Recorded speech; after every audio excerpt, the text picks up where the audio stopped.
16वीं शताब्दी का समय था।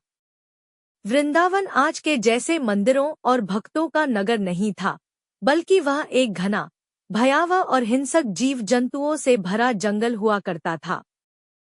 चारों ओर से यमुना नदी उसे घेरे हुए थी, जो एक विशाल नद के रूप में बहती थी।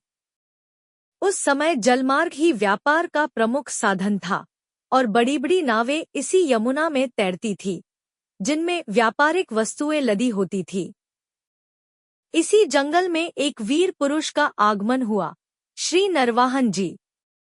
वे दूरदराज के इलाकों में न्याय और धर्म की स्थापना के लिए विख्यात थे। जब उन्होंने सुना कि यमुनावन के किनारे बटमारों का बसेरा है, जो व्यापारियों को लूटते हैं, चुंगी वसूलते हैं और जंगल में लूट का माल छिपाते हैं, तो उन्होंने वहां जाने का निश्चय किया। नरवाहन जी ने वेश बदलकर एक साधारण व्यापारी का रूप धारण किया और एक नाव में यमुना के रास्ते यात्रा शुरू की। जैसे ही नाव जंगल के बीचों बीच पहुंची, एक झुंड ने हमला कर दिया। वे मवासी थे, वही लुटेरे जो व्यापारियों से चुंगी वसूलते थे। परंतु जैसे ही वे नरवाहन जी पर झपटे, उन्होंने अपने अस्त्र शस्त्र निकाल लिए और बहादुरी से मुकाबला किया। इस युद्ध की गूंज जंगल के कोने-कोने में फैल गई। धीरे धीरे आसपास के गांवों के लोग भी नरवाहन जी के साथ आ गए। लुटेरों को हराया गया और उनका अड्डा नष्ट कर दिया गया।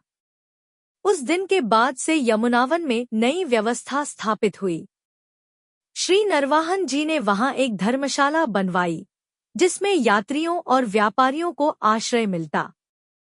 चुंगी व्यवस्था को कानूनी रूप दिया गया और जंगल धीरे धीरे एक धार्मिक स्थल में परिवर्तित होने लगा। लोग कहते हैं, श्री नरवाहन जी न होते तो वृंदावन कभी भी धार्मिक भूमि के रूप में न जाना जाता।